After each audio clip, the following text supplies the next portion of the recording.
Alright, so today we're here with Bella, and she's very reactive to other dogs on the fence line.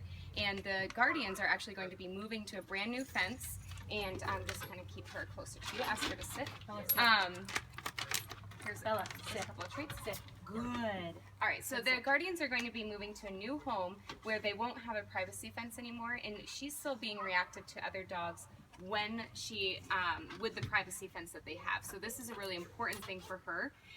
Let's back up a little bit, get closer to over here, and just kind of pan with us. So what I have set up right now is we're going to be using some counter conditioning methods to help her start to gain self-control and start to change her reaction to other dogs coming by. Right now her reaction is to sit. Good. Her reaction is to bark at them. She thinks she's causing dogs to move down the fence line. She thinks, bark, bark, bark. I'm telling you, you better go, go, go, go. And then she's like, yeah, I told you, get out of here. So she's very proud of herself. So we're going to change that. We're going to teach her that the dog's going to walk by regardless of what she's doing, and she can have nice, calm energy. So I've asked one of our Dog on Problems people, Adam, to come over, and he brought one of our dogs to work on this. So what you want to remember with counter conditioning is to break whatever the stimulus is that your dog is being reactive to into individual components. So first we want to think about how far you are from the stimulus itself. So we want to be visually distant from it. Then you want to think about the speed. As the dogs are moving faster, your dog will be more reactive. So we want to start with them being still and calm and farther away, because distance equals friends, especially when it's a visual stimulus like a dog. And then we want to think about auditory cues. As the dog, if the dog starts barking and running around, that is a lot more reactive provoking than it is for a dog to just be standing still, nice and calm. So we're going to, every time your dog starts to get more reactive, we're going to back up and increase the distance to a point where, for us, our test of her being calm is for her to sit and take a treat. Okay? So if she sits and takes a treat, then we think of this as being calm enough, and we might be able to start to move forward. Okay? So we have Adam over here on the other side of the fence. And hey, Adam, do you mind if we just kind of go, if you come over closer to this tree that's like kind of right by me? Perfect. Awesome. So we're going to have Bella sit. And the important thing with counter conditioning, can you see Bella's head right now? Kind of like coming down a little bit. So if you can see, I'm using the tree, I'm using my fingers like this, and I'm putting the rest of my hand under her chin so I can move her head in any direction I want her to be looking in. I want her to be looking in the direction of someone coming by with a dog, okay? It is important for that to happen. If she is not seeing it, she's not having the reward for seeing the dog. She's just getting a treat. So that's not as helpful. All right, so let's go a little closer. Very treat motivated. That's excellent. A treat motivated dog is very important. Okay. And sometimes it's helpful to kind of kneel down like what I'm doing, because you can see I'm not blocking her vision at all. Okay. Awesome. Let's go a little closer. Sit.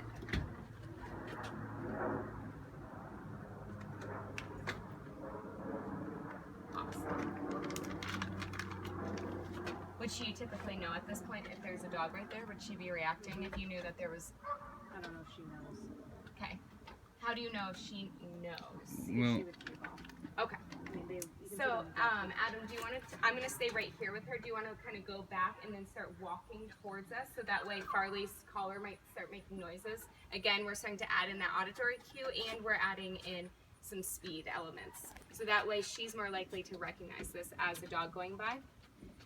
Okay, so I'm going to ask her to sit. I'm not going to give her the treat until she starts hearing the dog approach. Okay, so only giving the treat right now because the dog's approaching, and now he's right in front of us, and I'm going to stop giving the treat when he goes by. Keep holding her.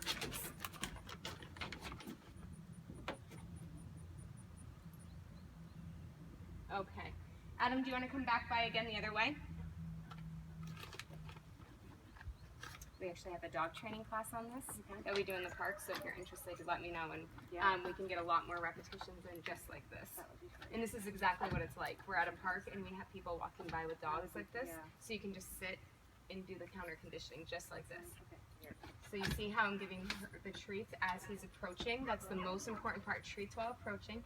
As he starts to go past, this is when she thinks that she's pushed the dog away. So we don't want to reward the dog from going by, right? Okay.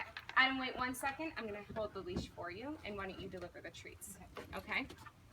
Awesome. And we want to do this with each of the 3 dogs individually until you can start to work up to having multiple dogs, because you don't have to have them on a leash and they're really calm energy. Okay? So go ahead. All right, Adam, think we're all set. It might be helpful to kind of like squat down so you're right there. Make sure you know where he's at. There we go. And notice I have the leash nice and loose. I don't want to have tension on it. Tension can create more anxiety. Okay, now stop with the treats. Because see how he's kind of going past? Perfect. Okay. Take a break. Awesome. Grab a couple more because Adam's going to turn around and walk by again. Let's actually take a couple steps forward. Yeah, Let's go a do you little think closer. she can even see if there's a dog? Or She maybe can just- hear. No, she can't she's hear it? being Okay. treat motivated. I would get a couple treats right now to start going. See how he's approaching?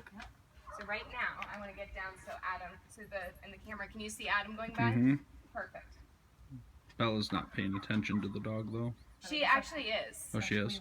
This is what you want from her. This. Okay. See how low her tail is? How calm she is? Her back is nice and relaxed. She's really calm energy. Awesome. Good. All right, so as you work on things like this, you can do this if you know of a time where dogs are going to be walking around a lot at night. Come out 1 dog at a time and practice this. So we have to start before the dog is really Right, exactly. Okay. Exactly. Okay. All right, so we're going to work with the next dog, and we're going to stop this video here. Let's